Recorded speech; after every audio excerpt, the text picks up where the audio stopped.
Thank you. Thank you, and I call the member for Monash. Madam Deputy Speaker, I want to talk about sugar. And I want to talk about sugar because if you heard the member for Barker has just come in on duty, I wish he was here to hear the member for Mayo's address and the member for Mallee's address. If you put the two together, you have a description of the whole sugar-coated mess that within 2 weeks of the parliament you have created for regional people in Australia.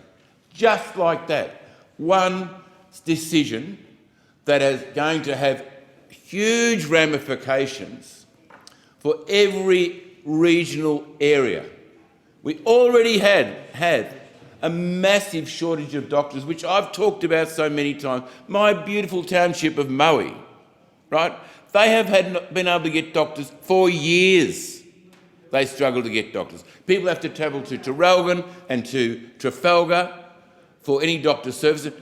Weeks waiting, 6 weeks to get in Mayo. 6 weeks? You're pretty fairly damaged by the time you have to wait for a doctor for 6 weeks. So what do? You go straight to the emergency department in Traralgon, don't you? You have to, in Morwell. What alternative have you got? Under COVID, and for other reasons when I talk about sugar, the Australian population is becoming more unwell because our policies don't talk about caring for those people prior to them getting ill. We're quite happy that people are consuming more and more and more fast food. People are consuming more and more sugar. People are becoming unwell because of their lifestyle and then expecting to go in and get a pill from the doctor to fix it. When things that we should be promoting to make a difference to healthcare are not being promoted. Many years ago we did. Be in it. Life Be in It was the program. And there's been others since. But what this small change that they thought would be politically wonderful really damages the opportunity for our regions. The new Labor government, with all its promise on healthcare, and what did the promoter of this particular say? We deliver. Well, what was the sugar coating 12 years ago? It was called, we're going to have 50 super clinics.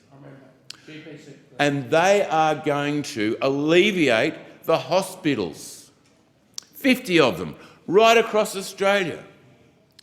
What did we get in the term of the government? Was it 5 or 9? And then it was completely forgotten about.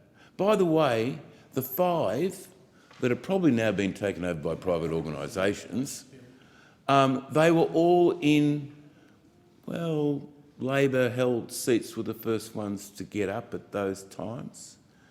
Mildura didn't get one, I'm pretty sure. There were parts of Adelaide that didn't get one.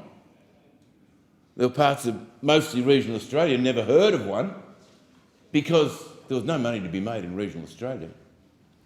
We have had incentive after incentive after incentive for doctors to come. In my time, we created a medical school for doctors at Monash University in Latrobe Valley. John Howard gave us 40 doctors' places to be trained. We still have a medical training centre in Warragul because we know, and we knew then, that if you can train a medical person in an area, they'll likely, hopefully, fall in love with someone and stay. But that's the only way you're going to get them.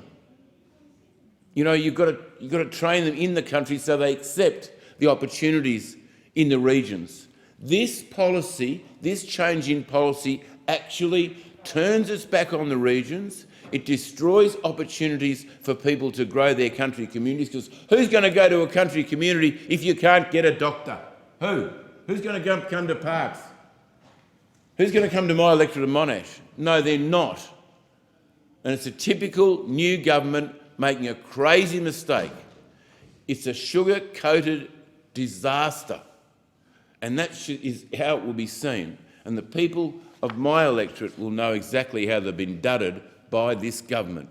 and they've been done at the most crucial part of their families being the health care by their GP, which they can't find.